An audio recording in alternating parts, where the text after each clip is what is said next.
Hello everyone, my name is Swati, your English educator from Magnet Brains. Welcome.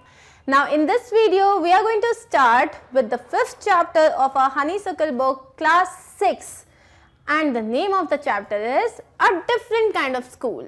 A Different Kind of School written by E.V. Lucas and it's abridged and simplified. Abridged का मतलब मैंने बताया था कि कभी भी जैसे कोई भी नॉवल होता है या कोई भी स्टोरी होती है, जब हम उसकी लेंथ को कम कर देते हैं विदाउट चेंजिंग द कॉन्टेक्स्ट और without changing the real feel of the story, उसको बोलते हैं abridged. Okay, so this has been written by E.V. Lucas and different kind of school.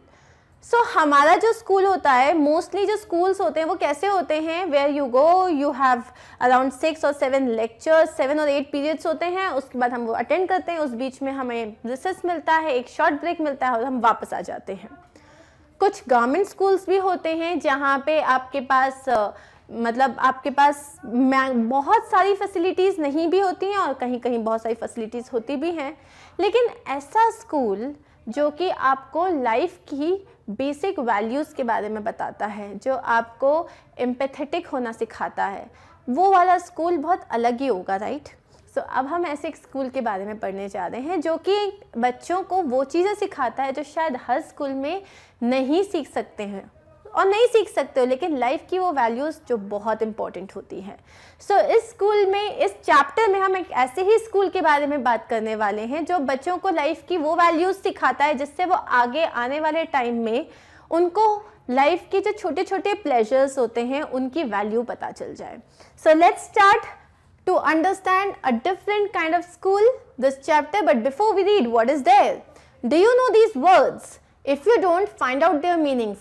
Bandage, crutch, cripple, honor, misfortune, system. Look at the pictures in this unit and guess in what way the school may be different from other schools. So this particular question I am going to ask you at the end of our chapter reading session. At the end of the chapter reading session मैं आपसे पूछने वाली हूँ कि बताओ ये school हमारे normal school से कैसे डिफरेंट है. And all these words, bandage, crutch, cripple, honor, misfortune and system, we are going to understand as we read our chapter. So are you ready with me to begin this amazing chapter? Because I am. Okay, let's start it. I had heard a great deal about Miss Beam's school, but not till last week did the chance come to visit it.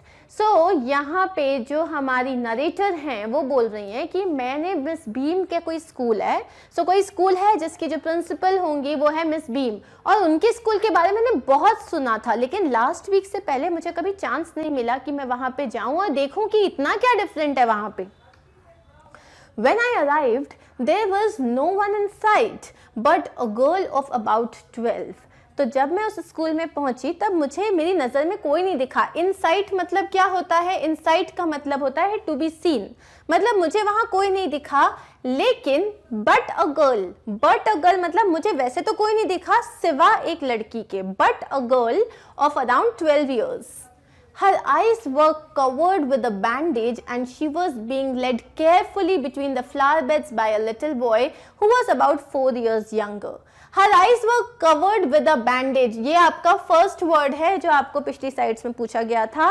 तो उसकी आंखों पे एक पट्टी बंधी हुई थी. Bandage मतलब एक पट्टी बंधी हुई थी उसकी आंखों में. And she was being led carefully, और शी वॉज बींग लेड मतलब कोई उसको डायरेक्शन दे रहा था. कौन दे रहा था? एक लड़का जो कि उससे ऑलमोस्ट 4 साल छोटा था. ओके, लेड बाय मतलब वो उसे लीड कर रहा था, वो उसके आगे आगे चल रहा था, वो उसे बता रहा था किस तरीके से चलना है. She stopped and it looked like she asked him who had come. So वो जो लड़की थी वो रुकी और ऐसा लगा जैसे उसने पूछा हो कि कोई आया है क्या. जैसे कि उसने, जब आप when you are not able to see, तो आपके जो अदर सेंस ऑर्गन्स हैं वो बहुत ही एक्टिव होते हैं. जैसे आपके कान हुए, आपकी नाक हुई, आप बहुत ही एक्टिव हो जाते हो. ओके, सो यहाँ पे जैसे ही उस बंदी ने उसको रियलाइज हुआ होगा कि हो सकता है कोई आया हो, तो उसने उस लड़के से पूछा कि कोई है क्या. Now this is what our narrator is assuming. उसने अज्यूम किया. She stopped and it looked like she asked him who had come. He seemed to be describing me to her.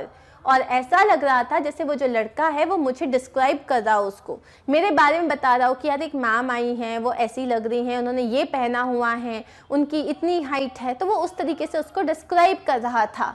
Then they passed on, मतलब उसके बाद वो आगे निकल गए। Miss beam was all that I had expected. So miss beam के बारे में उसने जितना भी सुना था वो वैसी ही थी, middle aged, full of authority, yet kindly and understanding. मतलब मिडिल एजेड में समवेयर अराउंड 40-45 ईयर्स की थी वो कहीं तो, और वो बहुत ही ज़्यादा अंडरस्टैंडिंग थी, बहुत ही ज़्यादा काइंडली थी। काइंडली मतलब बहुत फ्रेंडली थी। उनके पास अथॉरिटी, मतलब she was the in charge of this entire school, तो उनके पास बहुत सारा पावर था, तो बहुत पावरफुल लेडी थी, लेकिन एट द सेम टाइम बहुत फ्रेंडली थी और बहुत अंडरस्टैंडिंग थी।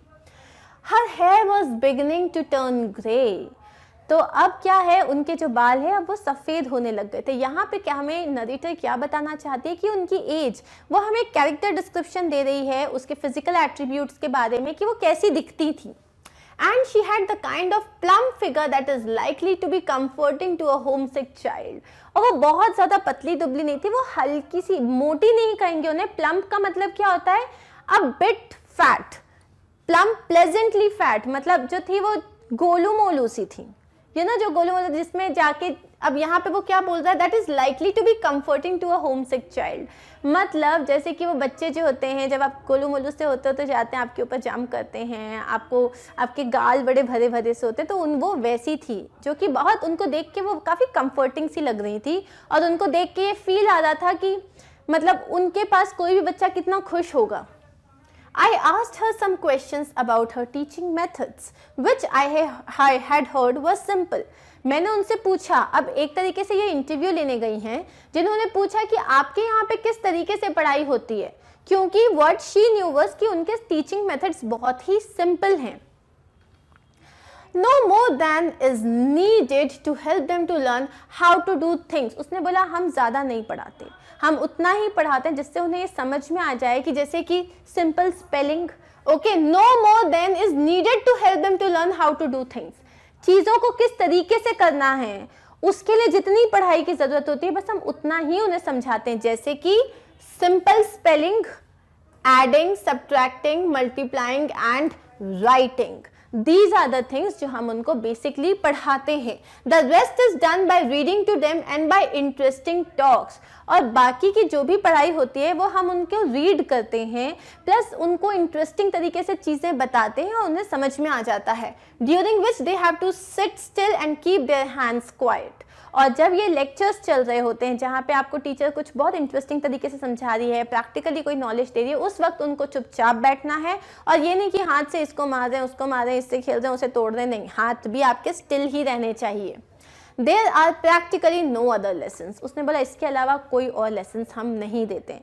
अगर आप आज के स्कूल्स में जाओगे तो 8 पीरियड्स होते हैं, उसमें से ये भी पढ़ लेते हैं, वो भी पढ़ लेते हैं, इतनी पढ़ाई होती है, इतनी पढ़ाई होती है। जब आप स्कूल से वापस जाते हो तो ऐसा लगता है कपड़ा जो होता है ना उसको निचोड़ देते हैं सुखाने से पहले, वैसी हालत हो जाती है।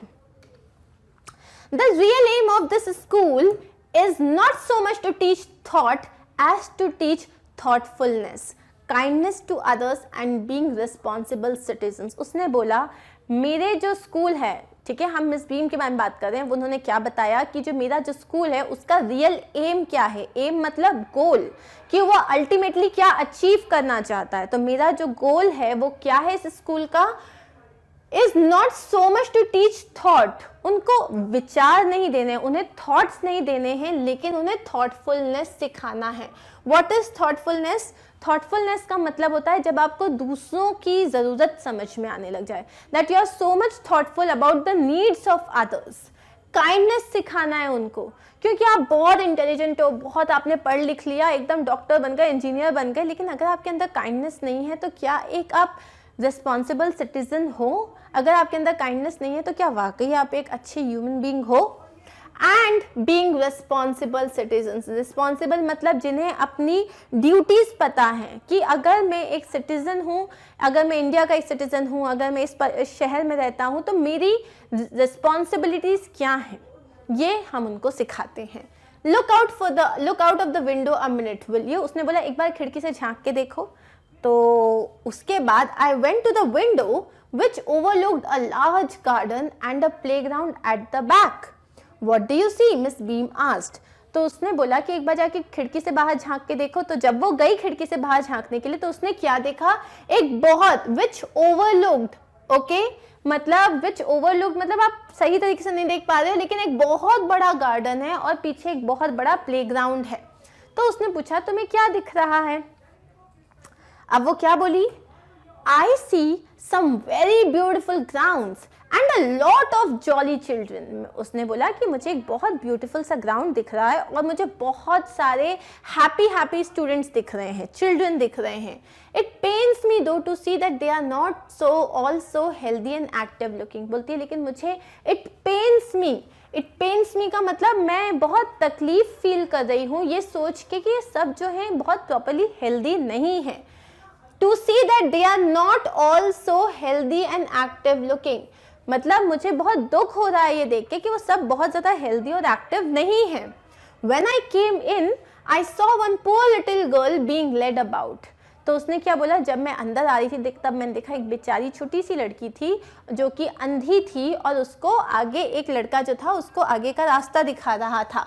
She has some trouble with her eyes. उसने बोला उसकी आंखों में आई थिंक कोई प्रॉब्लम है. Now I can see two more with the same difficulty.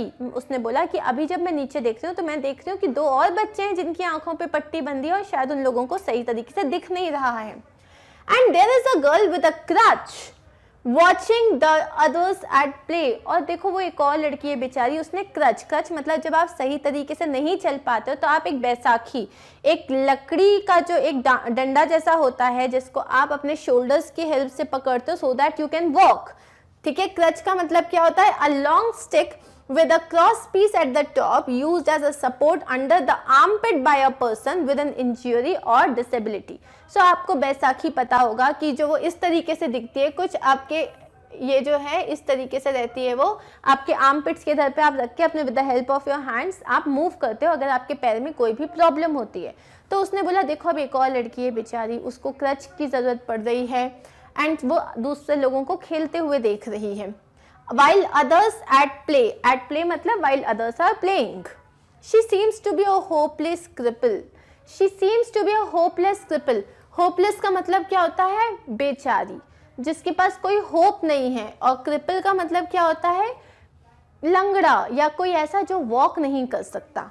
तो उसने बोला मुझे लग रहा है वो बेचारी कितनी मतलब वो खेलना चाहती है लेकिन देखो खेल भी नहीं सकती. Miss beam laughed. Miss beam हंसने लग गई. Oh no, she is not really lame. This is only her lame day.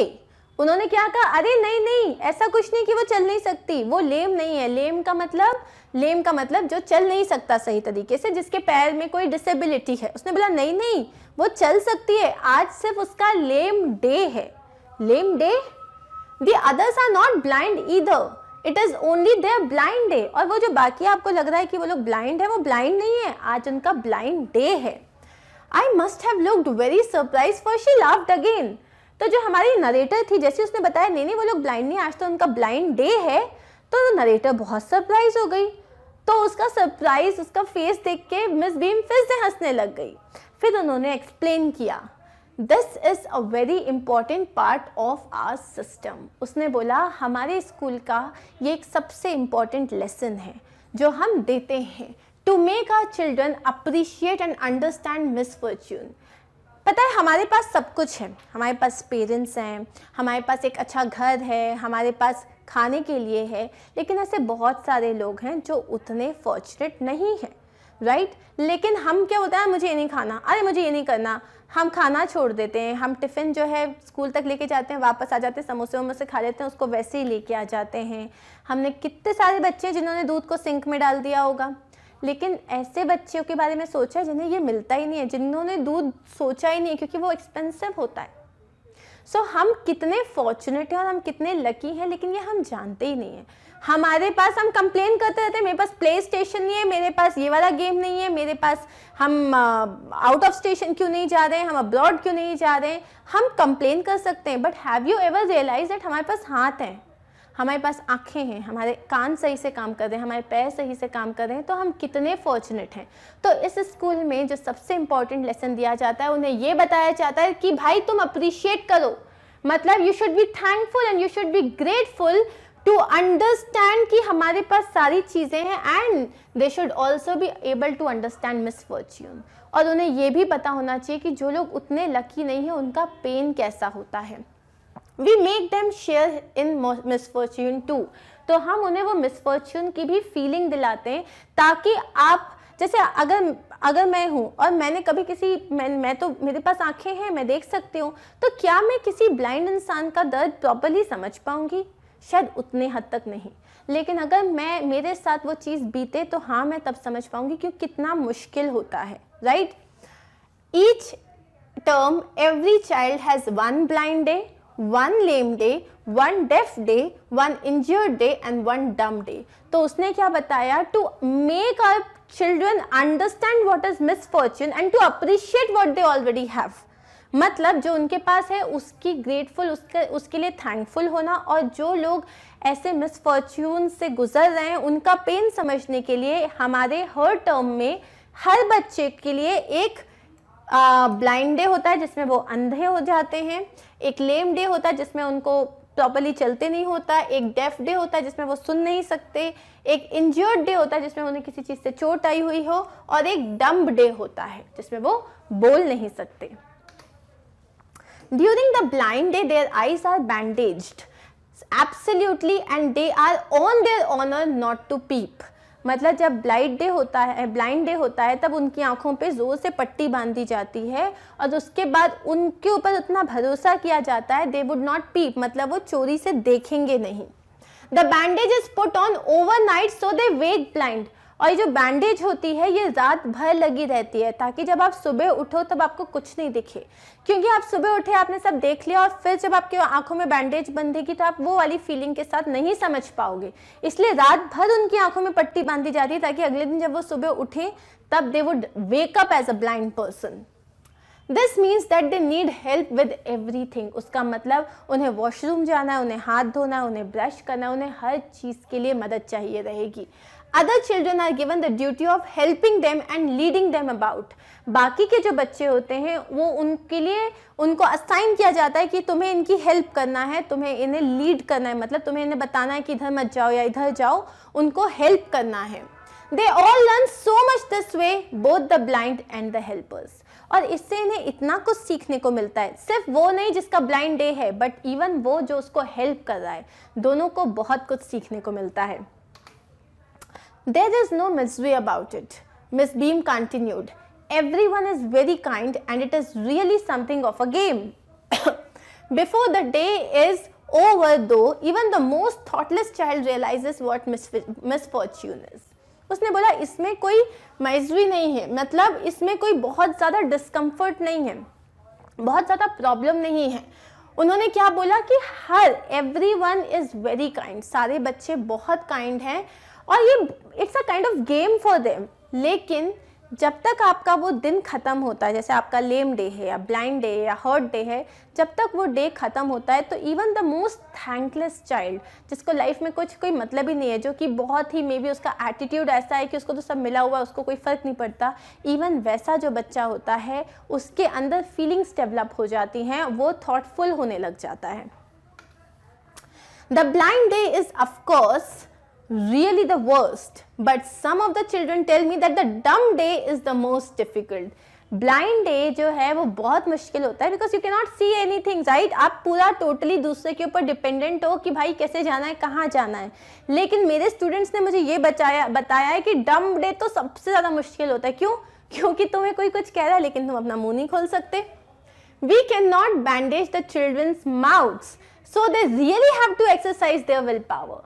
तो अब आपके उनके मुंह पे तो कोई पट्टी बांध नहीं सकते, तो उनको उनका विल पावर एक्सरसाइज करना पड़ता है। यहाँ पे एक्सरसाइज का मतलब क्या होता है? प्रैक्टिस करना पड़ता है। विल पावर का मतलब क्या होता है? आपको कोई चीज़ के लिए कंट्रोल करना, कि नहीं मतलब नहीं करना है, मतलब नहीं बोलना है। हो सकता है बच्चे आपको हंसाएंगे, हो सकता है कोई ने आपके बहुत जोर से मार दिया, लेकिन आप आवाज़ नहीं निकाल सकते। Okay, so you have to exercise control over it. Come into the garden and see for yourself how the children feel about it. तो उसने बोला चलो गार्डन चलते हैं और गार्डन में आओ, देखो, खुद देखो कि बच्चे कैसा फील करते हैं इस बारे में। Miss Beam led me to one of the bandaged girls. So Miss Beam ने उसे क्या किया, उसको लेके गई, एक जिसका आज ब्लाइंड डे था उसके पास लेके गई। Here is a gentleman come to talk to you, said Miss Beam and left us. Okay, so here we are talking about that this narrator is a man who says कि यहाँ पे एक gentleman है जो आपसे मिलने के लिए आए हैं, चलो बात करो उनसे। And ये बोल के Miss Beam चली गई वहाँ से। Don't you ever peep? I asked the girl. So हमारे narrator ने क्या बोला, तुम कभी cheating नहीं करती? Don't you ever peep? Peep का मतलब क्या होता है, छुपके से देख लेना। So don't you ever peep? Oh no, she exclaimed, that would be cheating.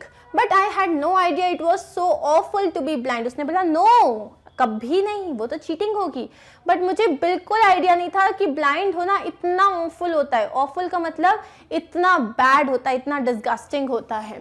You can't see a thing, you feel you're going to be hit by something every moment. तुम्हें कुछ नहीं दिख रहा होता है, आंखें बंद करके अपने घर में चलने की कोशिश करना, तुम्हें कुछ नहीं पता, तुम्हें हर बार लगेगा तुम इससे टकराने वाले हो या उससे टकराने वाले हो। It's such a relief just to sit down. उसने बोला सबसे ईजी होता है बैठ जाओ, क्योंकि जब आप बैठ रहे हो मतलब आप किसी चीज से टकराने नहीं वाले हो। Are your helpers kind to you, I asked. तो हमारे नरेटर ने क्या पूछा कि तुम्हारे जो हेल्पर्स हैं, जो तुम्हें जैसे जो तुम्हें हेल्प कर रहे हैं लीड करने में, यहाँ मत जाओ या वहाँ जाओ, वो तुम्हारे से काइंड होते हैं, वो लोग उनके अंदर उतनी दया होती है।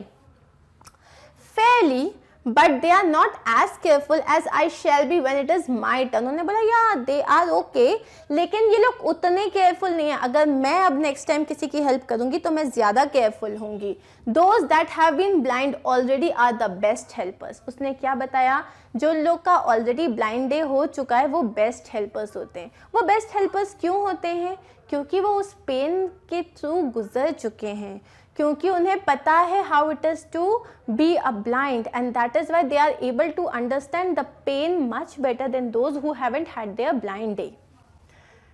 सो it's perfectly ghastly not to see. I wish you would try. Shall I lead you somewhere? I asked. उसने बोला कि इट्स परफेक्टली ghastly. ghastly मतलब इतना डरावना होता है कि आप नहीं देख सकते हो, आप अंधे हो। It's very very very ghastly. I wish you would try. उसने बोला तुम भी ट्राई करना। तो उसके बाद नरेटर ने क्या बोला, चलो ठीक है कोई दिक्कत नहीं है, मैं तुम्हें कहीं ड्रॉप कर दूं, मतलब मैं तुम्हें कहीं, shall I lead you anywhere? Oh yes, let's go for the little walk. उसने बोला हाँ हाँ चलो चलो, let's go for the little walk, चलो अपन थोड़ा सा घूम के आते हैं। Only you must tell me about things. तो उसने क्या बोला, लेकिन तुम्हें मुझे सब बताना पड़ेगा कि आसपास क्या हो रहा है। I shall be so glad when today is over. मुझे इतना अच्छा लगेगा ना जब आज का दिन खत्म हो जाएगा। The other bad days can't be half as bad as this. Other bad days मतलब maybe a lame day or a deaf day or a dumb day, वो इतने बुरे तो नहीं हो सकते, इसके आधे भी बुरे नहीं हो सकते। Having a leg tied up and hopping about on a crutch is almost fun.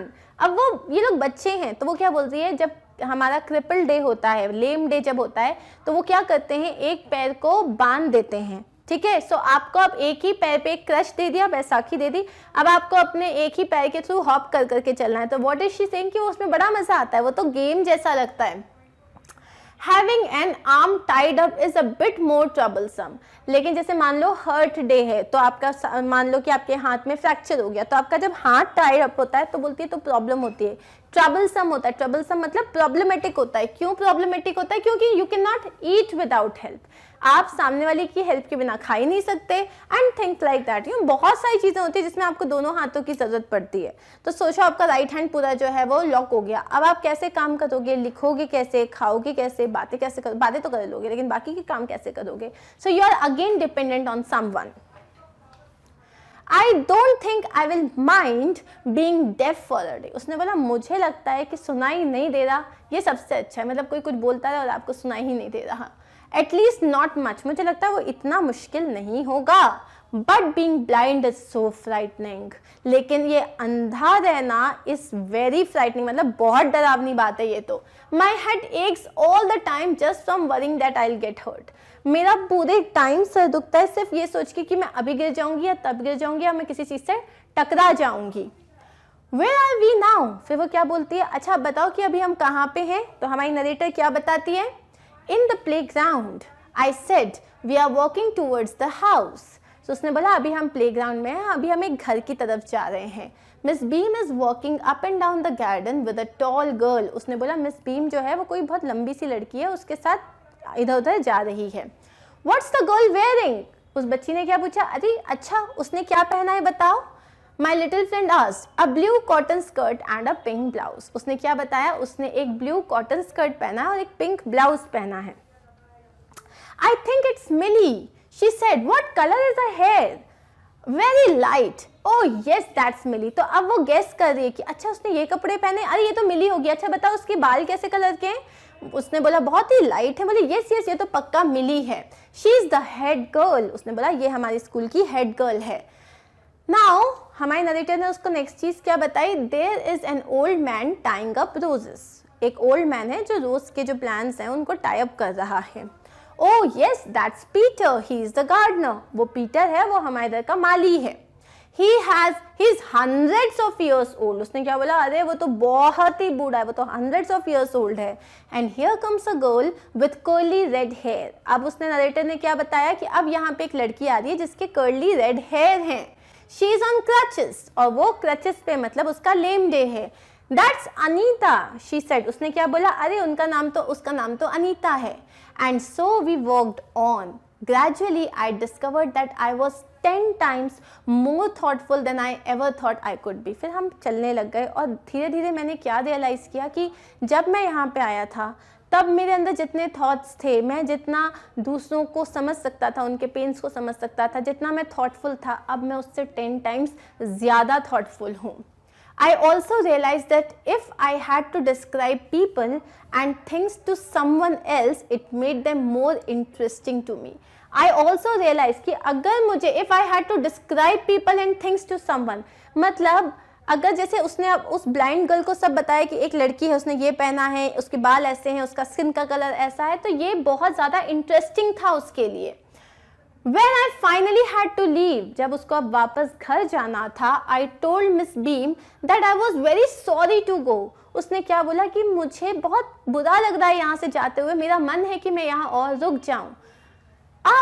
She replied. Miss Beam ने क्या कहा? Then there is something in my system after all. मतलब मेरे सिस्टम में कुछ तो है. सिस्टम का मतलब यहाँ पे उनका जो पूरा एजुकेशनल इंस्टीट्यूशन है. उसने बोला कि जिस हिसाब से हमारे यहाँ पढ़ाई होती है, जो हमारा एजुकेशनल इंस्टीट्यूशन है, उसमें मतलब कोई तो बात है. That you are here and you do not want to leave. So guys, that's it. And we are done with the reading of this chapter, a very beautiful chapter. The name of the chapter was A Different Kind of School, written by E.V. Lucas. Start with the question answers. Put these sentences from the story in the right order and write them out in a paragraph. Don't refer to the text, which means आप already पूरा chapter पढ़ चुके हो, तो ये जो है वो mix and match करके दिए हुए हैं. आपको इन सारे sentences को एक proper ऑर्गेनाइज करके लिखना है कि ये पहले हुआ था, उसके बाद ये हुआ था, फिर ये हुआ था, and you have to write a paragraph. Let's read the sentences. I shall be so glad when today is over. Having a leg tied up and hopping about on a crutch is almost fun. I don't think I will mind being deaf for a day, at least not much. But being blind is so frightening. Only you must tell me about things. Let's go for a little walk. The other bad days can be half as bad as this. Now we have to recreate a paragraph जिसमें हमको ये सारी चीजें order wise लिखनी है. So लिख तो चुकी हूँ मैं, अपन देख लेते हैं फटाफट. Let's go for a little walk. Only you must tell me about things. I shall be so glad when today is over. The other bad days can't be half as bad as this. Having a leg tied up and hopping about on a crutch is almost fun, I guess. I don't think I will mind being deaf for a day, at least not much, but being blind is so frightening. Of course, there are a few sentences which are not there, लेकिन अगर आपने वो chapter अच्छे से पढ़ा है, then you would be able to do this without any hassle. Now let's see the next question. Why do you think the writer visited Miss Beam's school? अब जो हमारे राइटर थे वो मिस बीम के स्कूल क्यों गए थे? Because उन्होंने मिस बीम के स्कूल के बारे में, उनके सिस्टम के बारे में काफ़ी सुन के रखा था, and he wanted to experience it. Why do you think the writer visited Miss Beam's school? The writer had heard much about Miss Beam's new teaching method. Writer ने बहुत सुना हुआ था मिस बीम के न्यू टीचिंग मेथड को. ये please लिख के आना कि उनका जो न्यू टीचिंग मेथड था, उनका जो सिस्टम था, उसके बारे में उन्होंने काफी सुन रखा था. So he visited her school to see the new play way method personally.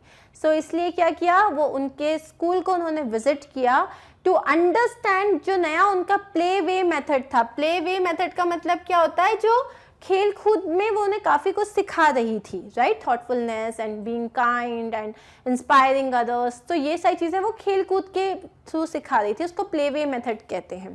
So I am going to read this answer once again. The writer had heard much about Miss Beam's new teaching method, so he visited her school to see the new play way method personally. Okay, चलो आगे बढ़ते हैं हम. What was the game that every child in the school had to play? वो कौन सा game था जो हर चाइल्ड को स्कूल में प्ले करना पड़ता था? कौन सा गेम था वो, जिसमें every child in the school had to play the role of being blind, dumb, deaf, injured and lame once in a term. एक पूरे टर्म में उनको एक दिन लेम होना होता था, ब्लाइंड होना होता था, हर्ट होना होता था, डम होना था और डेफ होना होता था, right. This was their game. Okay, so every child in the school had to play the role of, क्या प्ले करना था, role of a blind, of being blind, dumb, deaf, injured and lame once in a term. It was a sort of game and training. ये क्या था, ये एक game और training का मिक्सचर था. ओके, हम आगे बढ़ते हैं. Each term, every child has one blind day, one lame day. Complete the line. Which day was the hardest? Why was it the hardest? तो अब ये जो है, जो मिस बीम जब बता रही थी कि each term every child has one blind day, one lame day, तो वो बुक में जहाँ लिखा है पहले हमें सेंटेंस को कंप्लीट करना है. तो देख लेते हैं. Each term, every child has one blind day, one lame day, one deaf day, one injured day and one dumb day. यहाँ तक हमने क्या किया, उस लाइन को कंप्लीट कर दिया. अब वो बोल रहे हैं which day was the hardest. तो कौन सा डे हार्डेस्ट था, blind day. Among all the days, उन सारे डेज के बीच में the blind day was the hardest day. और उसके बाद बोला है why was it the hardest. क्यों वो हार्डेस्ट था, because that day students had to act blind without peeping from their blindfolds. उस टाइम पे जो स्टूडेंट्स थे उनको ब्लाइंड एक्ट करना होता था without peeping from their bandages और blindfold. They felt as though they were going to be hit or would bump into things every moment. उन्हें कैसा लगता था कि जैसे ही वो चल रहे हैं वो किसी चीज़ से टकरा जाएंगे या किसी चीज़ को हिट कर जाएंगे और उन्हें चोट आ जाएगी. And that is why it was the hardest day for them. Cool? चलो आगे का क्वेश्चन देख लेते हैं. What was the purpose of these special days? अब ये जो स्पेशल डेज थे, blind day, lame day, hurt day and all those things, इसका मतलब क्या था, ये जरूरी क्यों थे, इनका पर्पस क्या था? The purpose of these special days was to give the children a personal taste of misfortune. इसमें क्या था, इससे बच्चों को पर्सनल टेस्ट ऑफ मिसफॉर्चून, मतलब जब आप लकी उतने नहीं होते हो कि आपकी बॉडी के सारे पार्ट्स प्रॉपरली काम कर रहे हैं, वो एक मिसफॉर्चून होता है. और उस मिसफॉर्चून से आप कैसे डील करते हो, to give them a taste of misfortune. They learn to help the needy in society. They learn to help the needy in society मतलब इससे उनके अंदर जो एक थॉटफुलनेस डेवलप होती है, उससे they are able to help people in the society. Such training made them good citizens. और ऐसी ट्रेनिंग से क्या होता है, that they become good citizens. Okay? So इसमें हमने 3 points लिखे हैं. पहली चीज, to give them a personal taste of misfortune. Second part, to help the needy in the society. ये हमने second part लिखा. और third मतलब जिससे उन्हें good citizens बनने में हेल्प मिलती है. So this was our answer, जिसमें हमारे 3 पॉइंट्स लिखे हैं. You want, you can elaborate the answer. Now next question, match the words and phrases with their meanings in the box. अब ये जो है, ये आपको पूरे वर्ड्स दिए हुए हैं, देन यहाँ पे ये पूरे फ्रेजेस दिए हुए हैं। वर्ड्स क्या है? Homesick, practically, it pains me, appreciate, thoughtlessness and thoughtless, exercise, relief and ghastly, और ये सारे फ्रेजेस दिए हुए हैं यहाँ पे। तो हमें इसे मैच करना है, हम सीधा आंसर पे जाते हैं so that we can understand, वरना स्लाइड आगे पीछे करते रह जाऊंगी मैं। होमसिक मतलब क्या होता है? Who wants to be home। जैसे मान लो कि आप किसी बोर्डिंग स्कूल में शिफ्ट हो गए हो, या सपोज आप किसी अपने फ्रेंड के घर चले गए हो, कभी कभी जोर से घर की याद आती है ना, मम्मा के पास जाने का मन करता है, उससे बोलते हैं दैट यू आर होम सिक, मतलब आपको घर की याद आ रही है, आप घर जाना चाहते हो। प्रैक्टिकली का मतलब होता है कि प्रैक्टिकली मतलब उन्हें प्रैक्टिकली फील हो, मतलब उन्हें ऑलमोस्ट फील हो, जैसे उसमें लाइन था कि उनको रात भर ब्लाइंड फोल्ड के साथ रखते हैं ताकि उन्हें प्रैक्टिकली फील हो कि वो ब्लाइंड है। प्रैक्टिकली का मतलब क्या होता है? ऑलमोस्ट। अब है इट पेन्स मी, मतलब मुझे तकलीफ होती है देख के, तो it hurts me. Cool. Appreciate करना मतलब किसी चीज को किसी चीज के बारे में तारीफ करना, किसी चीज को प्रेज करना, तो अंडरस्टैंडिंग द डिफिकल्टीज। अब यहाँ पे अप्रिशिएट करना मतलब कि आप अप्रिशिएट करते हो कि आपके पास क्या सारी चीज़ें हैं, आप कितने फॉर्चुनेट हो कि आपके पास सारी चीज़ें अवेलेबल हैं, आंखें हैं, हाथ हैं, पैर है, सब कुछ है। सो अप्रिशिएट करना एक तरीके से ये भी होता है कि आप दूसरों की तकलीफ को समझ रहे हो, अंडरस्टैंड कर रहे हो उनकी डिफिकल्टीज को। थॉटलेस का मतलब क्या होता है? Not very caring. तो यहाँ पे उसने क्या कहा था कि आफ्टर अ लेम डे और अ सिक डे और अ ब्लाइंड डे, जो बहुत थॉटलेस मतलब जो इतने केयरिंग नहीं होते, जो बच्चे जिनके अंदर वो सेंसिटिविटी नहीं होती, वो भी सेंसिटिव हो जाते हैं। एक्सरसाइज का मतलब क्या होता है? Test the strength of, exercise करना होता है। एक्सरसाइज विल पावर मतलब टेस्ट द स्ट्रेंथ ऑफ कि कितना विल पावर है आप में, कि आप पीप नहीं करोगे, नहीं कुछ भी हो जाए मैं पीप नहीं करूंगा, दैट्स एक्सरसाइज। रिलीफ का मतलब क्या होता है? अ वेलकम चेंज। रिलीफ मतलब हो थैंक गॉड, एक चेंज आया, और एक चेंज जो आप उसको एक्सेप्ट करते हो, वेलकम करते हो।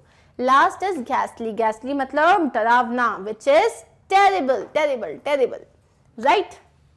कूल। चले आगे बढ़े हम। Now reward these lines from the story. I had heard a great deal about miss beans school. अब इस चीज को हमें एक्सप्रेस करते हुए थोड़ा इलैबोरेट करके लिखना है, तो इसे किस तरीके से लिखेंगे? The writer had heard a lot of praise from people about the different teaching methods at Miss Beam school.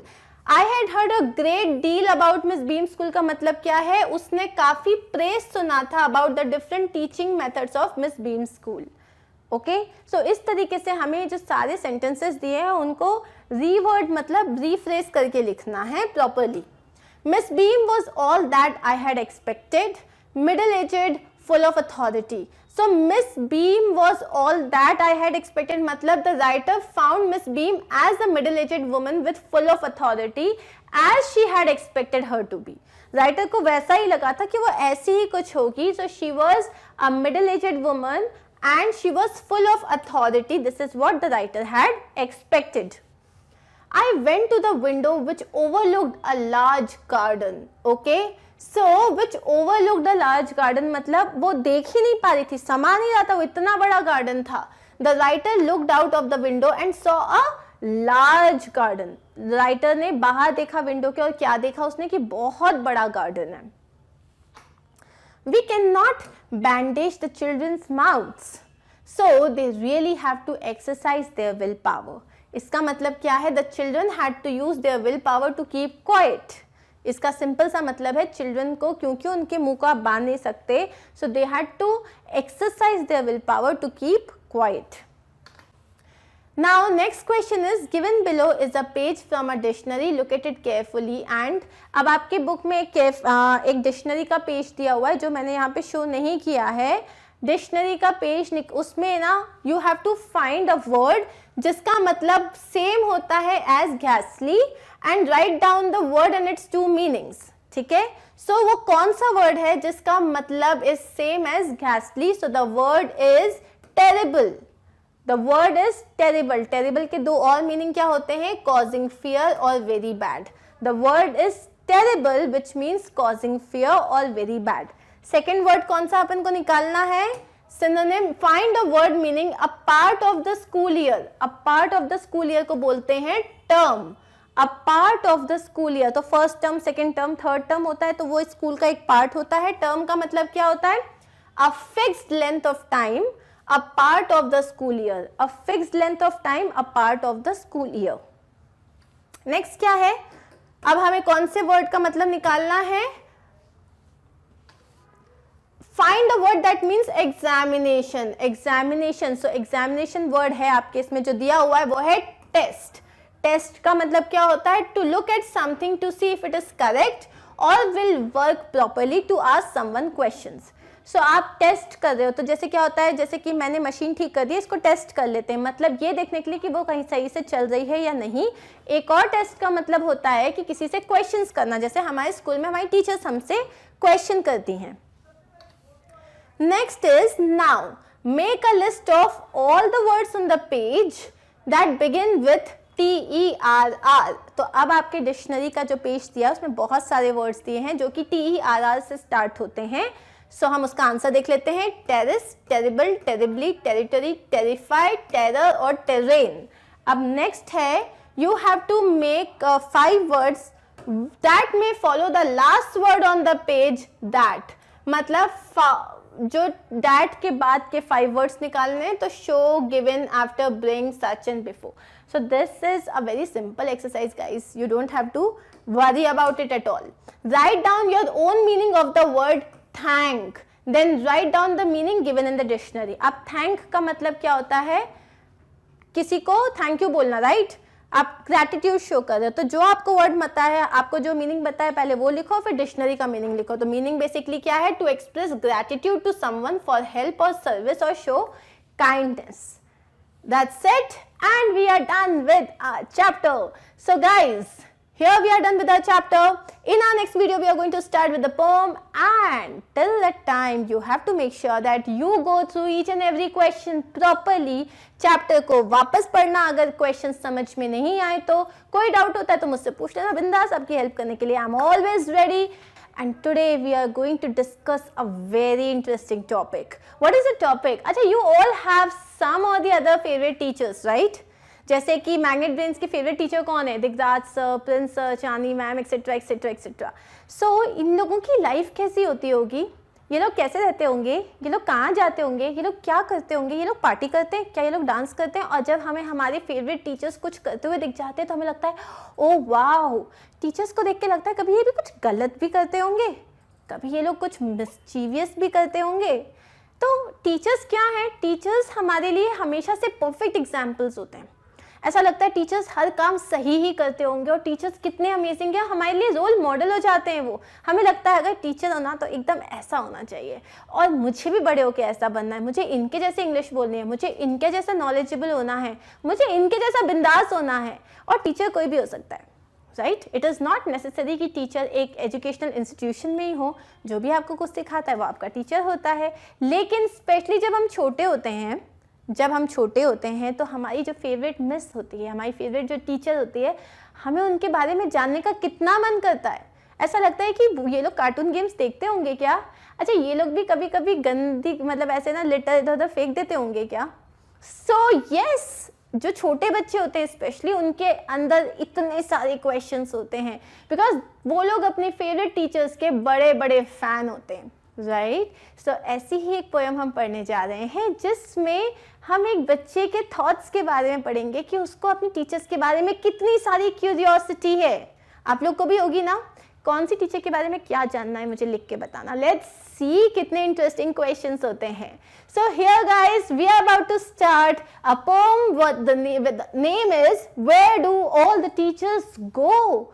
मतलब स्कूल टाइम में लोग इतने परफेक्ट होते हैं, इतने पॉइज्ड होते हैं, ये लोग घर जाके क्या करते हैं? Where do all the teachers go? इनका घर होता है या ये लोग कोई और अलग जगह रहते हैं? A beautiful poem written by Peter Dixon. Now let's understand something about the poet. So ये जो हमारे पोएट सर हैं, इन्होंने बड़ी ही इंटरेस्टिंग पोएम लिखी है। Peter Dixon is a poet, he is a performer, he is an educationalist and an artist. And he grew up in London during the Blitz and readily admits to being a rather naughty boy whose schooling was far from successful. So Peter Dixon के बारे में अगर आपको एक interesting बात पता चले तो वो ये है कि ये बचपन में बहुत नोटी थे, भयंकर शैतानी करते थे, और ये कोई बड़े ही इंटेलिजेंट नहीं थे, कोई बहुत सक्सेसफुल, इनका जो एजुकेशन एकेडमिक्स थे वो बहुत ही सक्सेसफुल नहीं था, मतलब एवरेज स्टूडेंट ही थे ये। Having failed at spelling and understanding of word form and grammar, he started to write secretly at home.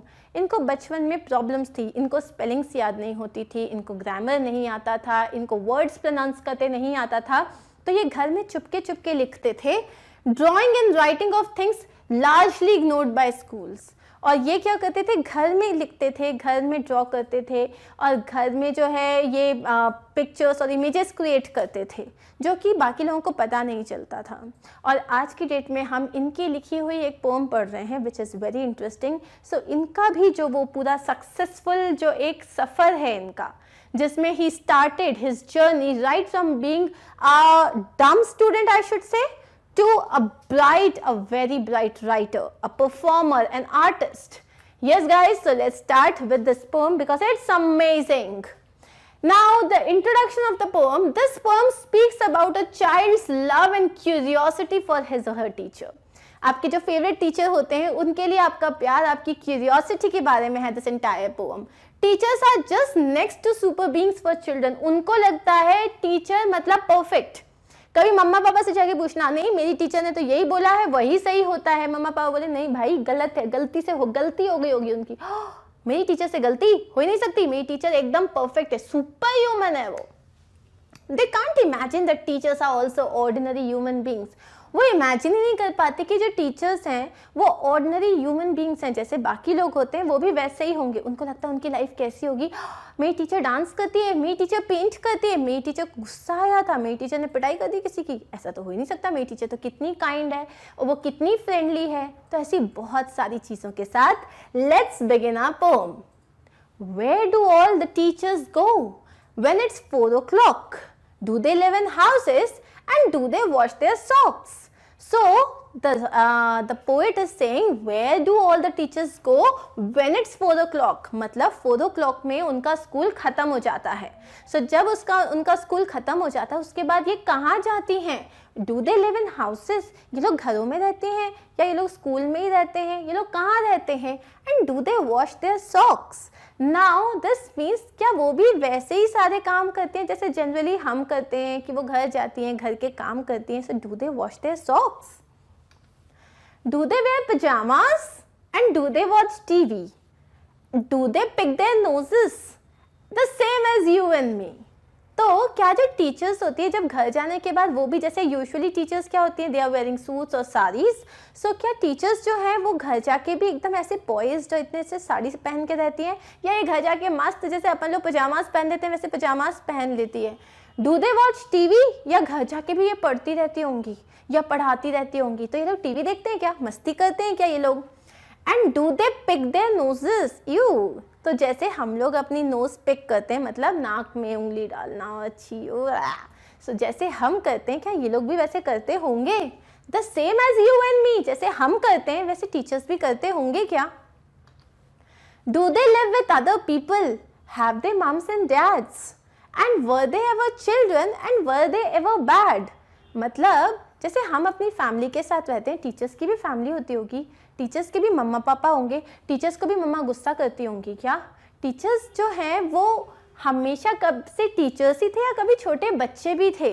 Were they ever children? क्या ये कभी छोटे थे? और वर दे एवर बैड? क्या ये भी कभी मिस्चीवियस थे, कभी इन्होंने भी शैतानी करी थी? Did they ever never spell right? Did they ever make mistakes? Were they punished in the corner if they pinched the chocolate flakes? मतलब उन्होंने कभी भी स्पेलिंग मिस्टेक्स की होगी, उन्होंने कभी भी कोई भी तरीके की गलतियां की होगी। वर दे एवर पनिश्ड? जब छोटे थे हो सकता है इनको भी पनिशमेंट मिला हो, क्या इन्हें कभी पनिशमेंट मिला होगा? जहाँ पे were they punished in the corner if they pinched the chocolate flakes? So अगर जो चॉकलेट फ्लेक्स है वो पिंच्ड का मतलब क्या होता है? Tense in pale form of cold, worry और हंगर। मतलब अगर उन्होंने चॉकलेट फ्लेक्स को पूरा लगा लिया अपने हाथ पैर में, मुंह में, और अगर उसको गिरा रहे हैं, तो अगर ऐसा कुछ उन्होंने किया तो क्या उनको भी डांट पड़ती थी? Did they ever lose their hymn books? Did they ever leave their greens? Did they scribble on the desktops? Did they wear old dirty jeans? Did they ever lose their hymn books? Hymn books मतलब क्या होता है? A religious song or poem of praise to God or a god. Like मतलब अगर आप भगवान की जो बुक्स होती है जिसमें उनकी प्रार्थना होती है, प्रेयर्स लिखी होती है, उसे हिम बुक कहते हैं. तो क्या ये भी कभी कभी बचपन में भूल जाते थे क्या स्कूल लेके आना? Did they ever leave their greens? मतलब Did they ever leave their greens? Greens का मतलब है यहाँ वेजिटेबल. तो जैसे बच्चों की टिफिन में क्या होता है, यूजुअली रोटी खत्म कर देते हैं, सब्जी पहले वैसी की वैसी छूट जाती है. तो क्या ये भी कभी कभी सब्जी खाना छोड़ देते थे? Did they scribble on the desktops? क्या ये भी ऐसे गोदागादी करते हैं? स्क्रिबल मतलब उल्टा पुल्टा कुछ भी गोदना. तो ये भी कभी ऐसे गोदागादी करते थे? Did they wear old dirty jeans? इन्होंने भी कभी पुरानी गंदी सी जीन्स पहनी होगी क्या? I will follow one back home today. आज ना मैं एक टीचर को घर तक फॉलो करूंगा. I will find out what they do. और मेरे को पता लग जाएगा ये लोग करते क्या हैं. Then I will put it in a poem. और उसके बाद मैं उसके ऊपर एक पोएम लिखूंगा that they can read to you. और वो जो है वो तुमको सुना सकती हैं. So basically in all these stanzas, what is the poet saying? Poet is so curious to know कि उसकी जो teachers हैं वो क्या normal human beings जैसे रहती हैं. टीचर्स क्या करती हैं, क्या पहनती हैं, क्या खाती हैं, क्या उन्होंने भी शैतानी की थी, क्या उन्होंने भी मस्ती की थी, क्या उन्हें भी डांट पड़ी थी, क्या उन्हें भी पनिशमेंट मिली थी. एंड लास्ट में वो क्या बता रहा है, आज मैं एक टीचर का पीछा करूंगा और मैं देखूंगा वो लोग कैसे रहते हैं और फिर मैं उसके ऊपर पोएम लिखूंगा और बड़े होने के बाद तुम्हारी टीचर तुम्हें वही poem सुनाएगी. So guys, this was a very sweet, short and amazing poem. Where do all the teachers go? Being a teacher, I can tell you, we are perfectly normal human beings. We go home, we watch TV, we wear our pajamas, we fight with our siblings, we get scolded by our parents, and we also do a lot of mistakes. Yes. Now let's have a quick look at the summary. The child poet wonders what his teachers are like. It is difficult for him to think that teachers are ordinary people living like common people. जो child poet है उसको क्या लग रहा है कि उसके जो टीचर्स हैं वो नॉर्मल ह्यूमन बींग्स है ही नहीं. उसको बिलीव ही नहीं होता कि वो लोग भी नॉर्मल ऑर्डिनरी पीपल जैसे रहते होंगे. सो ही wonders where the teachers go at 4 o'clock after the school. तो उसको लगता है जो टीचर्स हैं 4 o'clock स्कूल के बाद कहाँ जाते होंगे. Do they live in ordinary houses doing the petty jobs like washing and cleaning? क्या ये भी जो है घर जाते हैं और जैसे छोटे मोटे काम होते हैं, बर्तन धोना, कपड़े धोना, झाड़ू लगाना, क्या ये लोग भी ऐसे काम करते होंगे? The child poet wants to know if these teachers were also born like ordinary children and were bad as children of an hour. और उसको क्या जानना था कि चिल्ड्रन जो जैसे चिल्ड्रन होते हैं वो कैसी मस्ती करते हैं और बचपन में सब बहुत सारी मिस्टेक्स करते हैं, मिस्चीवियस हरकतें करते हैं, नॉटी हरकतें करते हैं. तो टीचर्स भी ऐसी थी क्या? He wonders if they also made mistakes in spellings and were punished. उसको लगता है मेरी टीचर जो थी कभी जब ये छोटी थी तब इन्होंने भी स्पेलिंग मिस्टेक्स की होगी क्या, प्रोनाउंसिएशन मिस्टेक्स किए होंगे क्या, उन्हें पनिशमेंट मिला होगा क्या. The teachers seem to be very perfect. एक बच्चे के हिसाब से उसकी टीचर एकदम परफेक्ट है. The child thinks that perhaps these teachers never lost their books as he does or wore unclean clothes like some children. So उसने सोचा कि जैसे मेरी कभी कभी बुक्स घूम जाती है, इनकी तो कभी बुक नहीं घूमती होगी क्या? या जैसे कि मैं कभी कभी कुछ बच्चे होते हैं जो गंदे गंदे कपड़े पहन के आ जाते हैं, क्या इन्होंने कभी डर्टी क्लोथ्स पहने होंगे? He intends to follow one of his teachers someday when the teachers go home and find out the truth. उसका इंटेंशन क्या है कि किसी दिन मैं इनको फॉलो करूंगा और पता लगाऊंगा मेरे सारे क्वेश्चन के answers. He will then write it in a poem. और उसके बाद वो उसको पोम में लिखेगा which the teachers can read out to other children in the class. जो कि जो टीचर्स हैं वो पढ़ के सुनाएंगी बाकी के बच्चों को, ताकि सब बच्चों को पता चल जाए कि टीचर्स जब चले जाती है 4 o'clock के बाद तो होता क्या है. Teachers and the mystery about every teacher, and that is our summary of the poem. I hope you understood it, right? And कितने लोगों को क्यूरियोसिटी होती है अपने टीचर्स के बारे में जानने के लिए, मुझे ज़रूर बताना. हाँ, I'll tell you, I'll answer your questions. So now let's see the literary devices of this poem. Now इस पोम में जो पहली लिटरेरी डिवाइस यूज हुई है वो है रिपीटेशन। अगर मैं आपको वापस अपनी पोम दिखाती हूं तो देखो इसमें बार बार ये वर्ड डिड यूज हो रहा है, डिड दे। सो एक तरीके से इसे हम कहते हैं रिपीटेशन, जो कि एक पोएट्री डिवाइस होती है, एक लिटरेरी डिवाइस होती है। तो पहली डिवाइस जो यूज हुई है वो है रिपीटेशन। नाउ सेकंड देख लेते हैं राइमिंग स्कीम। अब हम इसकी एक बार राइमिंग स्कीम भी चेक कर लेते हैं। सो अगर हम इसमें देखें टुडे लास्ट वर्ड, ओके, ए कर दिया हमने उसे।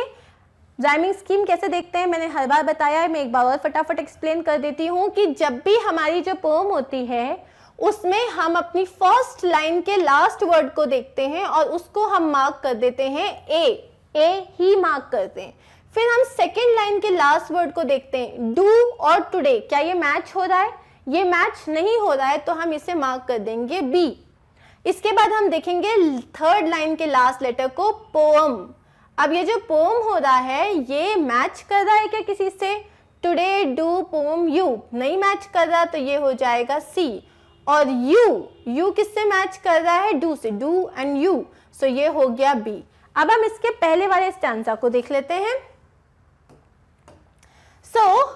बुक्स इसको हमने मार्क किया ए, ग्रीन्स ये एकदम अलग है, इसको हमने मार्क किया बी, टॉप्स इसको हमने मार्क किया सी और जीन्स इसको हमने मार्क किया बी।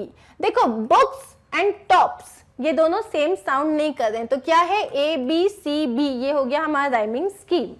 अब हम वापस यहाँ जाते हैं, यहाँ पे ए बी सी बी हमने लिख दिया है। अब हम आते हैं टोन में। इस पोएम की टोन क्या है, किस टोन के साथ ये कहा गया है, किस एटीट्यूड के साथ कहा गया है? तो क्यूरियस टोन है इस पोएम की और ह्यूमरस भी है कि टीचर्स क्या करती हैं, तो क्यूरियस टोन है इस पोएम की। अब हम जाएंगे क्वेश्चन आंसर्स की तरफ। Why does the poet want to know where the teachers go at 4 o'clock? Poet को जानना ही क्यों है कि जो टीचर्स हैं 4 o'clock पे जाती कहाँ पे हैं? The poet does not consider teachers at ordinary person. Poet को लगता है भाई जो टीचर्स होते हैं ये लोग ऑर्डिनरी लोग नहीं होते हैं, बस भगवान का दूसरा रूप है। He feels that they are special human beings. उसको क्या लगता है कि जो टीचर्स होती हैं वो स्पेशल ह्यूमन बींग्स होती हैं। Hence he wants to know where the teachers go at 4 o'clock. इसीलिए उसको क्या जानना है कि टीचर्स 4 o'clock कहाँ जाती हैं and what they do after the school hours.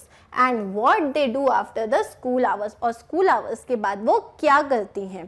तो यहाँ पे हम अपने आंसर के पॉइंट्स देख लेते हैं। पहला, उसको लगता है वो ऑर्डिनरी पीपल नहीं है, उसको लगता है उनमें स्पेशल ह्यूमन बींग्स हैं वो, इसीलिए he want to know where the teachers go at 4 o'clock to understand what they do after the school hours. Cool? चलो हम आगे बढ़ते हैं। What are the things normal people do that the poet talks about? Normal people क्या काम करते हैं जो उसको लगता है टीचर्स पता नहीं करती होंगी या नहीं करती होंगी? जैसे वो क्लीनिंग करती हैं, वॉशिंग करती हैं, अगर वो पजामास पहनती हैं, टीवी देखती हैं, वो अपने नोज पिक करती हैं, नहीं। और सो बेसिकली ये सारी चीज़ें जो पोएट ने डिस्कस किया था पोम में, जो नॉर्मल चीज़ें लोग करते हैं, हमें उनके बारे में लिखना है। According to the poet normal people live in houses, ये हो गया मेरा पहला point. They live in houses, they freshen up after returning home, वो हाथ पैर धोते हैं। वेयर पजामास, वो लोग पजामास पहन लेते हैं। Wash their clothes, watch TV, live with their parents,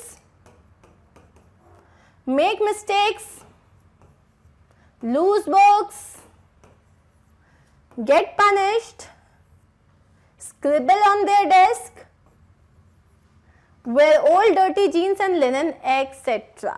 तो जितने भी पोएट ने जो लिखा है बस उनको पॉइंट्स लिख देना। तो क्या क्या है, क्या वो घर जाते हैं? Do they live in their houses, do they freshen up, जैसे कि सब लोग फ्रेशन अप होते हैं। Do they wear pyjamas, do they watch TV, do they wash their clothes, do they live with their parents, do they make mistakes, do they lose books, do they pick their nose, do they get punished, do they scribble and blah blah blah blah blah. That's your answer. अब ये मैंने इतना जो लाल पीला कर दिया इसको हम हटा देते हैं। अब हम जाते हैं नेक्स्ट क्वेश्चन की तरफ। ये रहा हमारा question, what does he imagine about where teachers live? उसको क्या लगता है टीचर्स कहाँ रहती होंगी? He imagines that his teachers live in houses along with their families. तो उसको क्या लगता है, हो सकता है टीचर्स जो हैं वो अपनी फैमिली के साथ उनके घर में रहती होंगी, लेकिन कहीं और भी रह सकती हैं। बहुत ही सड़ा नहीं, सिंपल आंसर था। What do they do at home? और वो लोग घर में क्या करते हैं?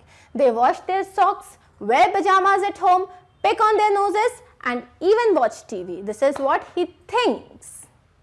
Okay, so next one is the people with whom they live. किनके साथ वो रहते होंगे? They live with their parents and other family members. So he also thinks कि क्या वो अपने पेरेंट्स के साथ और अपने अलग फैमिली मेंबर्स के साथ रहते होंगे क्या? Next question, their activities when they were children in school. जब वो छोटे थे तो वो क्या क्या करते होंगे? क्या क्या करते होंगे? क्या वो बैड थे? क्या उन्होंने मिस्टेक्स की थी? क्या उन्होंने किसी वर्ड को इनकरेक्टली स्पेल किया था? क्या उन्हें पनिशमेंट मिला था for eating chocolates in class? Okay, they lost their him books. क्या उनकी हिम बुक्स भूल गए थे वो लोग? क्या उन्होंने डेस्कटॉप पे स्क्रिबल किया था? एंड इवन क्या उन्होंने गंदे कपड़े पहन के आ गए थे? अच्छा, कितने बच्चों ने किया है वो जो अपना डेस्क होता है ना, बेंच होता है जिसके ऊपर पढ़ते हैं, उसको पेंसिल से उसमें अपना नाम लिखना और उसके बाद उसमें एकदम कोई अपना प्रूफ देना कि ये मेरी बेंच है? किया है या नहीं किया है? क्योंकि नहीं किया तो प्लीज़ करना, क्योंकि नहीं करना मत, लेकिन हमने तो किया है। एनीवेज, सो ये सारी चीज़ें हैं, these are the activities that they did as children in school. Again, during childhood, even they were bad, made mistakes, spelled the word incorrectly, were punished for eating chocolates, they lost their hymn books, scribbled on desktops, and or even wore dirty jeans, etc. Okay? आगे बढ़ते हैं. Why does the poet wonder if teachers also do things that other people do? ये poet को ऐसा लगता क्यों है, ये जो हमारे छोटे से नन्हे से पोएट हैं, इनको ऐसा क्यों लगता है कि जो टीचर्स जो करती हैं और वो अलग होता होगा, कुछ डिफरेंट होता होगा? That if teachers also do, मतलब टीचर्स भी क्या नॉर्मल लोगों वाले काम करती हैं? ये इतना ज़्यादा उसके लिए बिलीवेबल क्यों नहीं है? The poet wonders if teachers also do things that other people do, because यहाँ तक तो हमारे क्वेश्चन से आ गया. He thinks that they are not ordinary, not ordinary but special human beings, क्योंकि उसे लगता है कि वो ऑर्डिनरी नहीं है टीचर्स, वो स्पेशल ह्यूमन बींग्स हैं. ही अज्यूम्स, वो क्या मानता है? अज्यूम मतलब मानना. He assumes that these teachers are always strict. उसे क्या लगता है कि जो टीचर्स हैं ये हमेशा एकदम स्ट्रिक्ट रहते हैं, ये कभी कोई मिस्टेक्स नहीं करते, and are ideal in all respects. मतलब ये जो टीचर्स हैं ये हमेशा स्ट्रिक्ट रहते हैं, एकदम स्टर्न रहते हैं, कभी कोई मिस्टेक नहीं करते और हर काम परफेक्टली करते हैं. आइडियल इन ऑल रिस्पेक्ट मतलब हर काम परफेक्टली करते हैं. सो दैट्स वाई वो बिलीव नहीं कर पा रहा है कि जो टीचर्स हैं वो भी नॉर्मल ह्यूमन बींग्स जैसे बाकी सारे काम करते हैं. Okay, I hope you understood this much. Let's look at the next question. The poet decided to get the first-hand information of his teachers by following them on the way back home so that he can find out what they do after reaching home.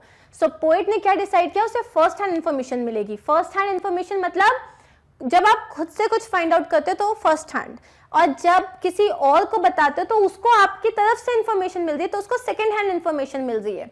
तो उसको ये first hand information कैसे मिलेगी? जब वो अपने teachers को follow करेगा on their way back home, और तब उसे क्या पता चल जाएगा. और ये क्यों करेगा वो? क्योंकि उसको लगता है जो टीचर्स हैं तो वो तो ऑर्डिनरी होते ही नहीं है, और वो लोग जो होते हैं ये वाला, हाँ सॉरी, वो जो टीचर्स हैं वो ऑर्डिनरी नहीं होते हैं और वो लोग कुछ अलग ही होते हैं. Once he knows what they do, he plans to compose a poem. और एक बार जब उसे पता चल जाएगा तो वो क्या करेगा? वो एक पोएम कंपोज करेगा, एक पोएम लिखेगा. एंड मेरी स्लाइड आगे बढ़ गई. ओके वो एक पोएम लिखेगा which the teachers would then read out to their students, जो कि बाद में जो टीचर्स हैं वो अपने स्टूडेंट्स को बताएंगी कि पता है हम लोग नॉर्मल ह्यूमन बींग्स ही हैं. Okay, now let's go to the next question. What do you think these phrases from the poem mean? Punished in the corner. अब इसका मतलब बताना है. Punished in the corner मतलब उनको भी बचपन में किसी मिस्टेक के लिए पनिश किया होगा, जहाँ पे बोलते हैं ना जाओ वहाँ जाके खड़े हो जाओ, हाथ कान पकड़ के खड़े हो जाओ, and all these things.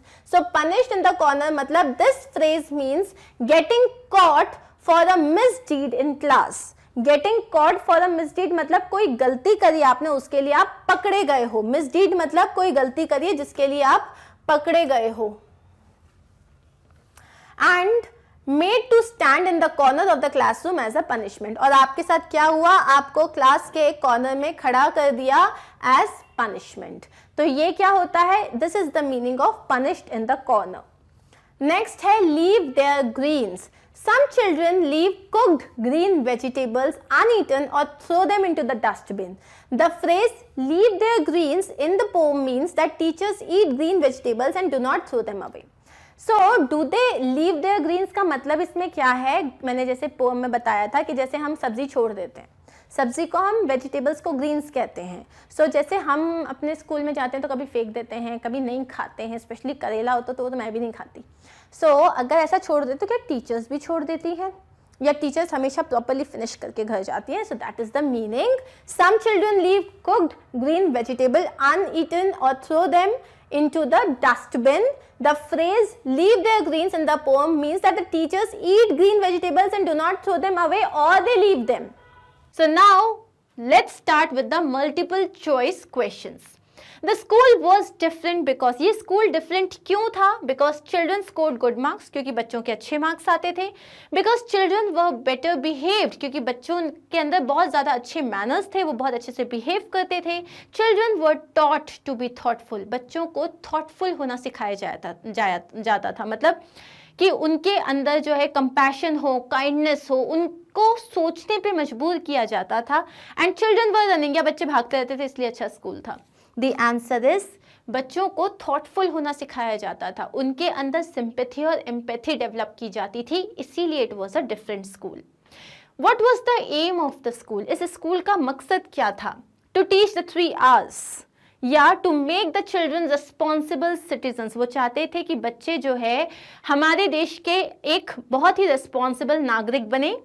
To make them to take them for excursions, उनको बाहर डिफरेंट एक्टिविटीज़ के लिए लेके जाना, अलग अलग विजिट्स के लिए लेके जाना। To promote continuous evaluation, continuous evaluation promote करना, मतलब कंटिन्यूसली टेस्ट हो रहे हैं, किसी ना किसी तरीके का क्विज हो रहा है।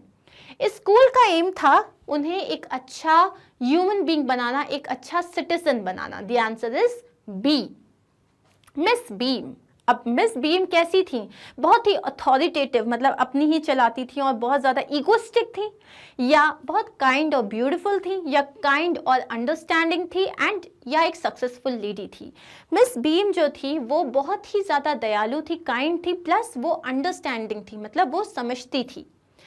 Next question is The author was unhappy. Author unhappy क्यों था? क्योंकि उसने सारे unhealthy children को देखा था, क्योंकि he saw them laughing at all times, क्योंकि उन्होंने देखा कि वो हमेशा ही हंस रहे थे। Few children were not healthy and active. कुछ बच्चे जो थे हेल्दी नहीं थे और एक्टिव नहीं थे, और उनकी मदर का देहांत हो गया था, he had lost his mother.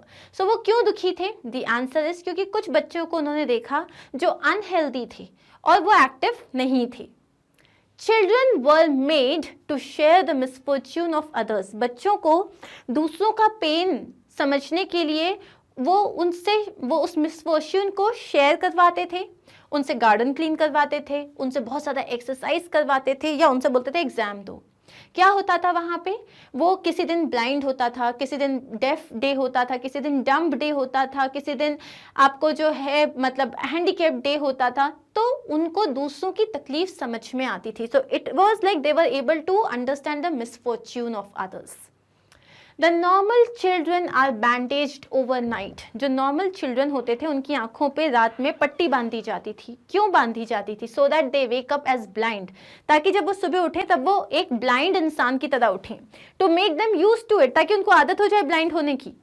So that they can rest, ताकि वो और सो सके, आंखें बंद है मस्त और सो जाओ। To enable them to see better, या उससे वो ज़्यादा अच्छे से देख पाएंगे नहीं। क्यों होता था ये? बिकॉज ताकि वो अगले दिन एक ब्लाइंड इंसान की तरह उठें। उससे क्या होगा? उन्हें एहसास होगा कि इट इज़ सो डिफिकल्ट, और उनके अंदर एक ग्रैटिट्यूड की फीलिंग आएगी that we are so blessed कि हमारे पास आईज हैं जो कि बहुत अच्छे से काम करती हैं। Next is other children are given. दूसरों को क्या दिया जाता था? Good treatment, the duty of helping them, a lot of homework या रिवॉर्ड्स फॉर गुड वर्क। बाकी जो बच्चे हैं, जैसे अगर आज किसी एक का ब्लाइंड है तो जिनका नहीं है उनको ये रिस्पॉन्सिबिलिटी मिलती थी कि वो उनकी मदद करेंगे। It was their responsibility to help them. Okay, Miss Beam told the writer that the children were taught simple things, not thought, it is taught. Miss Beam ने बताया राइटर को कि बच्चों को बहुत ही सिंपल चीजें सिखाई जाती थी, जैसे कि क्या, writing, simple spelling, adding, subtracting, multiplying, या all these above. The answer is ये सब सिखाया जाता था. राइटिंग, सिंपल स्पेलिंग्स, मैथ्स, ये बेसिक चीजें सब सिखाई जाती थी. Next is the writer saw a girl with a crutch watching others. Writer ने देखा एक लड़की थी जिसके हाथ में एक बैसाखी थी और वो सबको देख रही थी. क्या करते, flying kites at play learning their lesson. वो क्या कर रही थी, वो सब लोग खेल रहे थे और वो देख रही थी. सो नेक्स्ट क्वेश्चन है, each term every child had one. Her term में जो बच्चे होते थे उनका एक क्या होता था, ब्लाइंड डे होता था, एक डम डे होता था, एक डेफ डे होता था, एक लेम डे होता था. So what is the answer? Of course, all these above. What question did the writer ask Miss Beam? Writer ने Miss Beam से क्या question किया?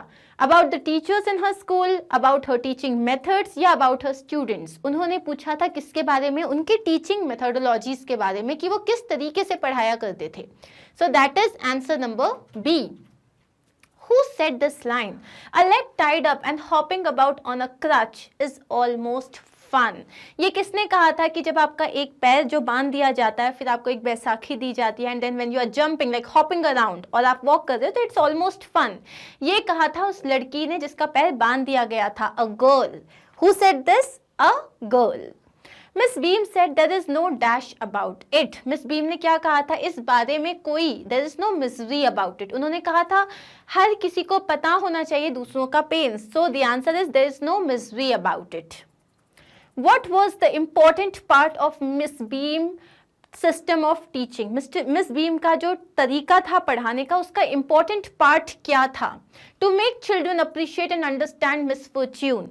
वो चाहती थी कि बच्चे समझें और उस चीज को अप्रिशिएट करें, मिसफॉर्च्यून को, कि अगर आपके साथ कुछ गलत हुआ है तो उसको समझो, उसको अप्रिशिएट करो. To make them share in misfortune too. अगर आप किसी दर्द में हो, किसी पेन में हो, तो उसमें भी आप कैसे शेयरिंग सीख सकते हो. Both A and B. The answer is both A and B. Basically अगर आपके साथ कोई कमी है, कोई प्रॉब्लम हुई है, तो आपको उस चीज को समझना है, अंडरस्टैंड करना है, at the same time you have to appreciate कि ठीक है जितना मिला वो बहुत है. What had the writer realized in the end? Writer ने स्कूल से निकलते वक्त सब अंत में क्या रियलाइज किया? दैट ही वॉज इनोसेंट, कि वो बड़े इनोसेंट से थे. That he was 10 times more thoughtful than he ever could be. मतलब आज ये सब देख के वो 10 गुना ज्यादा थॉटफुल हो गए, उनके अंदर 10 गुना ज्यादा एम्पैथी आ गई है. None of these. What is the answer? That he was 10 times more thoughtful than he could ever be. Which type of dress Millie is wearing? मिली कैसी कपड़े पहनी हुई थी? एक pink shirt, a blue cotton skirt and a pink blouse, a white shirt and a black pant. क्या है इसका answer? उसने एक ब्लू कॉटन स्कर्ट पहना हुआ था with a pink blouse. The dumb day. अब बच्चे के according to all the kids जो डम्ब डे होता था, where you could not say anything, वो हार्डेस्ट डे होता था, most difficult. What was it? The most difficult because you could not say anything. The meaning of the word awful. Awful का meaning एक ही होता है, बहुत खराब. Answer is bad. The meaning of the word troublesome. परेशानी वाला. The answer is difficult. It is a learning experience. किसके लिए? Abnormal लोगों के लिए, helpers के लिए, normal लोगों के लिए, या हर किसी के लिए? ये हर किसी के लिए एक learning experience है. What did the writer heard a great deal about? Writer ने बहुत सुना था किसके बारे में?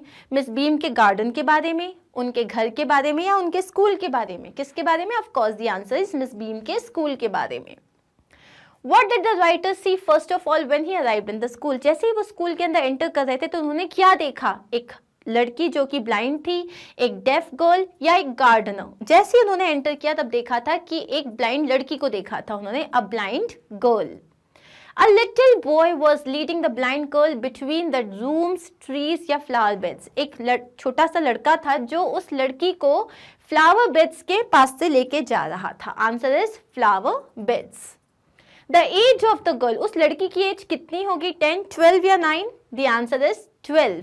और वो जो लड़का था वो उससे कितना छोटा था? 4 साल. So here we are talking about a little boy who was 4 years younger to her.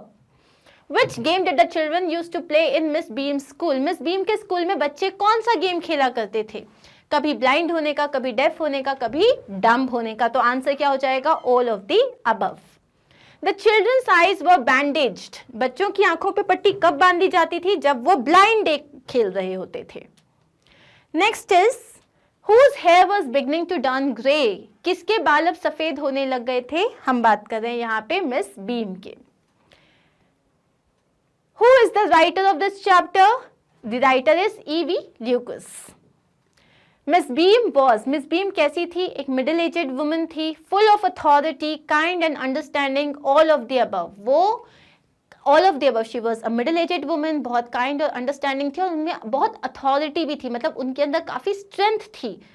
Okay, to bring change in the outlook of the people one must feel difficult, be quiet, take more interest in it और begin telling lies. अगर किसी को लोगों के outlook, लोगों के नजरिए में बदलाव लाना है तो उन्हें क्या करना पड़ेगा? उस चीज में उन्हें ज्यादा इंटरेस्ट लेना पड़ेगा, उस चीज को समझना पड़ेगा। The author was heavy-hearted before leaving. क्यों? Because he sympathized the disabled, he loved all children, he liked Miss Beam, yeah, there was still much to learn. उनकी लास्ट में जो उनका दिल बहुत भारी हो गया था, क्योंकि उन्हें लगा कि अभी तो जिंदगी में बहुत कुछ है देखने के लिए, सीखने के लिए। So the answer is there was still much to learn. And let's see the last question. The school was different. ये स्कूल अलग इसलिए था क्योंकि बच्चे ब्यूटीफुल यूनिफॉर्म में आते थे, या बेटर बिहेव थे, या उन्हें थॉटफुल होना सिखाया जाता था, या उन्हें रन करना सिखाया जाता था। The answer is so the first question that we have in here is when do the teachers leave the school? ये जो टीचर्स होते हैं ये स्कूल से कब घर जाते हैं? Now don't tell me that ma'am हमारी टीचर 2 बजे चल जाती है, हमारी टीचर 4 बजे चल जाती है। As per the poem, the answer is 4 o'clock. What is the answer as per the poem? 4 o'clock. Who wash their socks? अपने मोजे कौन धोता है? Normal people, teachers, parents या friends? Normal people, that can include anyone. No teacher can ever be a role model, make mistakes in spellings, be hardworking or hit children. So as per the poem, जो child है, जो poet है, उन्हें लगता है कि कोई भी टीचर जिंदगी में स्पेलिंग मिस्टेक तो कर ही नहीं सकती। So answer is they can never make mistakes in spellings. The child wants to make sure whether his teacher also had, जो बच्चा है वो ये जानना चाहता है, ये कंफर्म करना चाहता है कि क्या उसकी टीचर जो थी उनका सेम प्लेजेंट एक्सपीरियंस था जैसा इसका था एज अ स्कूल बॉय, या सेम अनप्लेजेंट एक्सपीरियंस है जैसे इनका था एज अ स्कूल बॉय, या वो भी एक हाउस में रहती हैं, या many classmates during his school days, क्या उनके बहुत सारे क्लासमेट्स थे, बहुत सारे फ्रेंड्स थे during the school days. The answer is here the kid wants to know कि जैसे अभी छोटा है तो इसको होमवर्क करना पसंद नहीं है, या इसको कोई डांटे अच्छा नहीं लगता, तो क्या टीचर भी ऐसी थी? क्या उनके साथ भी ऐसा कुछ हुआ था, एक अनप्लेजेंट एक्सपीरियंस था? The speaker feels teachers have no time for. अब बच्चों को लगता है कि जो टीचर्स हैं वो बिल्कुल मतलब वो पढ़ाई करती रहती हैं, वो पढ़ाती रहती हैं, लेकिन उनके पास एंटरटेनमेंट का कोई टाइम नहीं है। Can you imagine your teacher go out having fun, partying और moving, watching movies and all? So you will say yes, but छोटे बच्चे होते हैं ना, उनको लगता है टीचर्स एकदम ऐसी ही होती हैं, ये लोग कभी एंटरटेनमेंट जानते ही नहीं है। सो the answer is entertainment. For the child his teacher is, एक बच्चे के लिए उसकी टीचर क्या होती है? एक स्पेशल पर्सन, बहुत क्रूअल, बहुत काइंड या बहुत टैलेंटेड, वो होती हैं एक special person. The speaker is discussing of the things for which the children are often. अब जो स्पीकर है ये ऐसी चीज़ों को डिस्कस कर रहा है जिसके लिए बच्चों की तारीफ, मतलब बच्चे जो हैं ज़्यादा प्रेज करते हैं, पनिश करते हैं, अवॉर्ड करते हैं या एडवाइस करते हैं। सो मतलब बच्चों को ऐसी चीज़ों के लिए पनिश किया जाता है। तो यहाँ पे स्पीकर ऐसी चीज़ें बात कर रहा है जैसे कि you know to put fingers in the nose और to talk during the classes. तो ऐसी चीज़ें जिसके लिए बच्चों को पनिश किया जाता है। Now complete this line. And were they ever children and were they ever bad? Answer is second. क्या वो कभी बच्चे थे? क्या वो कभी गलतियां करते थे? Ever bad. What does the child finally decide? अब ये बच्चा फाइनली क्या डिसाइड करता है? कि वो बहुत अच्छे से पढ़ाई करेगा, वो अपनी टीचर के साथ रहने लगेगा, वो अपनी टीचर को फॉलो करेगा ये जानने के लिए कि स्कूल के बाद ये जाते कहाँ हैं, या वो सारी बुरी आदतें छोड़ देगा। So what does the child decide? कि वो अपनी टीचर को फॉलो करेगा। According to the poem the students are much impressed by their. Poem के हिसाब से जो बच्चे होते हैं वो किनसे इम्प्रेस्ड होते हैं? अपने टीचर्स से। किससे? टीचर्स से। दे इन द पैसेज, दे मतलब हम किसके बारे में बात कर रहे हैं? टीचर्स के बारे में बात कर रहे हैं। According to the speaker picking nose, so ये जो आप नाक में उंगली डालते हो, it's obviously a bad manners, मतलब this is very natural, but again there is a time and there is a place to clean your nose, not in front of everybody, right? So the thing is picking nose in front of everyone is ill manner, मतलब ये गलत आदत है। It is only children who can, so speaker क्या कह रहे हैं कि सिर्फ बच्चे हैं जो गंदे कपड़े पहन सकते हैं, जो पागल की तरह चिल्ला सकते हैं, जो कभी अपनी बुक्स नहीं खोते, या जो कैसे भी बिहेव कर सकते हैं। सो ओनली किड्स होते हैं जो गंदे कपड़े पहन के आ सकते हैं, लेकिन टीचर्स के कपड़े हमेशा एकदम आयरन परफेक्ट होते हैं। The poet refuses to believe, अब पोएट क्या बिलीव करने से रिफ्यूज कर देता है? That the teachers go home after work, जो टीचर्स हैं वो घर चली जाती हैं काम के बाद, या टीचर्स कोई सुपरस्टार्स नहीं होती, या टीचर्स जो हैं वो अपने घर का काम नहीं करती, या वो मूवीज देखती हैं। द आंसर इज पोएट ये रिफ्यूज कर रहा है बिलीव करने से कि टीचर्स जो हैं स्कूल में नहीं रहती हैं, वो भी घर जाती हैं। Okay, who is the poet of our poem? The poet is Peter Dickson. Who is the poet? Peter Dickson. In stanza 2, pick their noses. Pick their noses का मतलब क्या है? पिक करना, नोज को उठा के कहीं रख देना? नहीं, it means to clean the mucus which is inside your nose. So नाक का जो मैल होता है उसे निकालना। The answer is B. For him teachers are, ये जो हमारे पोएट हैं इनके लिए टीचर्स कैसे हैं? वीक, स्ट्रॉन्ग, परफेक्ट या नो रोल मॉडल्स? उसके लिए उसके टीचर्स कैसे हैं? Perfect. The things that normal people do, ऐसी चीजें जो नॉर्मल लोग करते हैं वो क्या है? वो लोग अपने बच्चों के साथ नहीं रहते, वो सिर्फ फॉर्मल ड्रेसेस पहनते हैं, वो अपने घर में रिलैक्स करते हैं, या वो सुबह सुबह जल्दी उठ जाते हैं। The answer is they relax at home. ऐसी चीजें जो नॉर्मल लोग करते हैं वो ये है कि वो घर में आराम करते हैं। The speaker finds it hard to believe that his teachers are, the speaker मतलब जो हमारे जो पोएट हैं, जो छोटा बच्चा, वो मानता ही नहीं कि उसके जो टीचर्स हैं वो नॉर्मल पीपल हैं, उसके लिए टीचर्स कुछ सुपर ह्यूमंस हैं। So the answer is ordinary people. The speaker thinks that the teachers are always, तो स्पीकर को लगता है टीचर्स हमेशा पिजामाज में होते हैं, या वो हमेशा टीचर की तरह ड्रेस्ड अप होते हैं, या पार्टी वेयर में होते हैं, या शैबिली ड्रेस्ड होते हैं। सो पोएट के हिसाब से वो हमेशा टीचर्स जो है ना टीचर वेयर में ही होते हैं। They are always dressed like a teacher, poised and perfect. And that is it, ये we are done with this chapter. Simple, छोटा सा, but all the questions have been inculcated in this video. कोई doubt होता है, you can always ask in the comment section. Okay, so do not forget to like, share and subscribe. And where are you going to find all these videos? On our website magnetbrains.com, where you have to select the class and the subject, then the topic, and your video will start. Very easy. Do not forget to like, subscribe and share. Take care. Bye.